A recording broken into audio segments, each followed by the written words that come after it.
కాశీలో Suman TV. Suman TV ప్రేక్షకులకి నమస్తే.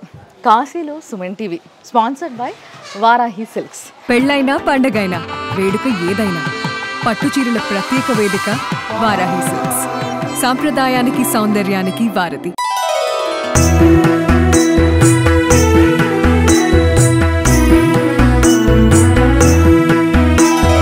ఈరోజు కాశీలో సుమన్ టీవీ అనే కార్యక్రమంలో భాగంగా మనం వచ్చేసినాము కాశీలో మనకి కేదార్నాథ్ ఘాట్కి దగ్గరలో ఉన్న చింతామణి గణేశుడి గుడికి. అంటే మనసులో ఏ చింత ఉన్నా, ఏ వేదన బాధ ఉన్నా అన్నిటినీ తొలగించే శక్తి ఈ యొక్క వినాయకుడికి ఉందని, సంవత్సరానికి ఒక్కసారైనా తప్పకుండా ఈ వినాయకుడి దగ్గరికి రావాలని ఎక్కడెక్కడి నుంచో ఈ గుడికి వస్తూ ఉంటారు చాలామంది.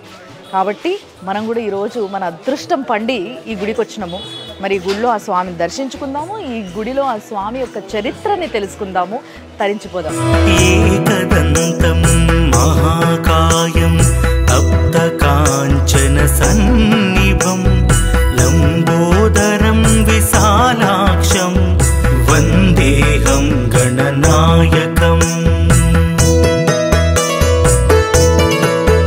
లోపలికి రాగానే ఆ స్వామి విగ్రహం ఇంత పెద్దగా భారీగా నిండుగా కనిపిస్తుంది. ఒకవేళ లోపలికి రాకుండా బయట నుంచి మొక్కుకొని పోయే వాళ్ళకు కూడా చాలా క్లియర్గా ఆ స్వామి దర్శనం ఇస్తున్నాడు. ఏకదంతం మహాకాయం తప్త కాంచన సన్నిభం లంబోదరం విశాలాక్షం వందేహం గణనాయకం. ఈరోజు చింతామణి గణేష్ మందిరంలో నేను పంతులు గారితో మాట్లాడితే నాకు తెలిసింది ఏంటంటే ఆయన కూడా మళ్ళీ తెలుగువారు అనమాట. 4వ తరం తెలుగు ఆయన ఇక్కడ ఈ వినాయకుడికి పూజలు సేవలు అందిస్తున్నాడు. అంటే నిజంగా చాలా గర్వంగా అనిపించింది. మరి ఆయనతోనే మాట్లాడదాము. సో పంతులు గారు నమస్తే. నమస్తే అండి. మరి మీరు 4వ జనరేషనా ఇక్కడ ఈ గుడిలో పూజ? 4th జనరేషన్ ఇక్కడ. ఓకే. నా పేరు చల్లా వెంకట అబ్రహం శాస్త్రి. చింతలు ఏమైనా ఉంటే తొలగించే స్వామి గణపతి అని చెప్పి విని వచ్చాను నేను. ఇంకొకటి ఏంటంటే 12 నెలల్లో ఒక్కసారైనా రావాలి అని చెప్పేసి ఎక్కడెక్కడి నుంచో జనాలు ఇక్కడికి వస్తారట. అది వస్తారండి. అసలు ఏంటి, ఎందుకు అంతగా జనాలు వస్తారు, ఆయన విశిష్టత ఏంటి? ఇది మీరు చూసుంటారు, త్రినేత్రం దక్షిణ ముఖం. ఇది మీరు చూసుంటారు, ఇది దక్షిణ ముఖం. స్వయంభూ ఈయన స్వయంగా విశ్వేశ్వరుడు చింత తీర్చారు. అందుకని ఈయన పేరు చింతామణి గణపతి అని వచ్చింది. తండ్రి కదా ఈయనకి విశ్వేశ్వరుడు, ఆయన కూడా ఈయనే ఆయన చింత తీర్చాడు. అంటే ఏంటి గురుగారు అది? దీనికి 2 స్టోరీలు ఉన్నాయి.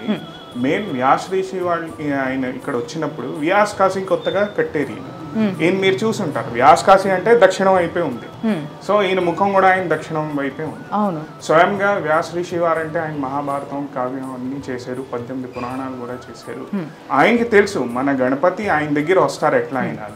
శివుడికి చింత ఎట్లా వచ్చిందంటే కాశీ విశేషత కొంచెం తగ్గిపోతుందని అంటారు కదా, నా వాల్యూ కొంచెం తగ్గిపోతుంది ఆయన ఋషి వాళ్ళు ఎవరైనా వచ్చి మన దగ్గర ఉంటే. సో ఆయనకి ఆ చింత వచ్చింది. ఆ చింత తీర్చడానికి కోసం ఈయన బాల రూపంగా కూడా వెళ్ళారు. ఈయన దొండి గణపతి ఇద్దరు కూడా వెళ్ళారు. సో ఆయన దగ్గర వెళ్ళి 18 పురాణాలు. మన గణపతి విశేషం ఏంటంటే మన గణపతి ఎవరికి చదువు రాదు, చదువు వస్తుంది. ఎందుకంటే 18 పురాణాలు ఈయనే కూర్చుని అక్కడ స్వయంగా రాసేది. సో అందుకని ఆ చింత తీర్చారు. వ్యాస ఋషి గారు ఆయన 2 కండిషన్స్ పెట్టారు ఆయనకి, గణపతికి. ఫస్ట్ కండిషన్ ఏం పెట్టారంటే నేను చెప్పింది మీరు అట్లానే రాయాలి. అది కూడా ఏంటంటే అర్థంతో సహా రాయాలి, అర్థంతో సహా రాయాలి.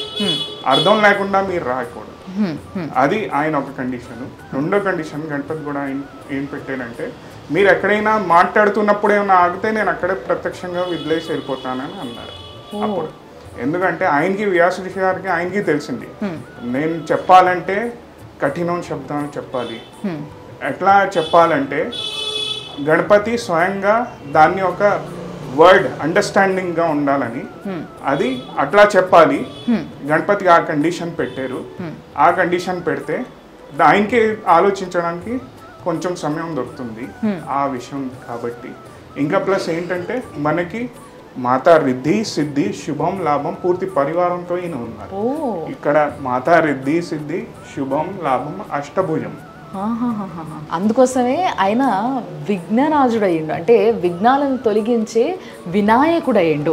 దేవతలందరినీ పూజించడానికి ముందు పూజ ఆయనే అందుకోవడానికి కారణం కూడా ఇదే కావచ్చు అనిపిస్తుంది. అందుకనే గణపతి అంటే గణ ప్లస్ ఈష్, అంటే గణాలకి ఈశ్వరుడు, అందుకనే గణపతి అనే గణాలని కంట్రోల్ చేయగలిగే శక్తి ఉన్న పతి, ఆ గణాలకి యొక్క పతి కాబట్టి, అంటే దాన్ని కంట్రోల్ చేయగలిగే శక్తి ఉంటుంది కాబట్టి ఆయనకి గణపతి అనే పేరు వచ్చిందంటారు.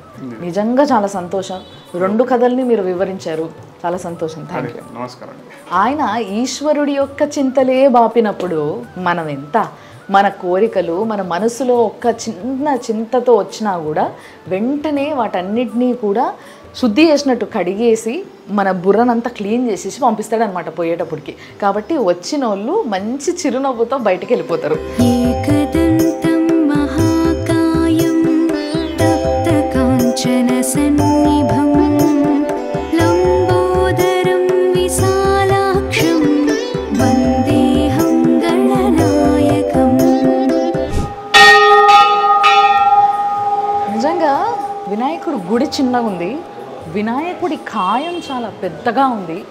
విశేషంగా పూజలు చేస్తున్నారు, గరికెదండలు వేస్తున్నారు, నిత్యం పూజ, దీపారాధన, నైవేద్యాలు అన్నీ గుళ్ళో జరుగుతున్నాయి. ఇక్కడ గణపతి హోమం కూడా రెగ్యులర్గా చేస్తూ ఉంటారంట. ముఖ్యంగా తెలుగువారు చాలామంది ఇక్కడికి వచ్చి ఆయనను దర్శించుకుంది ఈ ముందు నుంచి వెళ్ళట్లేదు. చిన్న గుడి అయినప్పటికీ ఎంత వైభవంగా ఉందో ఈ గుడి. కాబట్టి తప్పకుండా ఈసారి మీరు అందరూ కాశీకి వచ్చినప్పుడు మర్చిపోకండి, కేదార్నాథ్ ఘాట్కి దగ్గరలోనే ఉంది ఈ చింతామణి గణేష్. సో ఈ గుడికి వచ్చి మనసారా మొక్కోండి. చూస్తూనే ఉండండి సుమన్ టీవీలో, స్పాన్సర్డ్ బై వారాహి సిల్క్స్. కాశీలో Suman TV, sponsored by Varahi silks.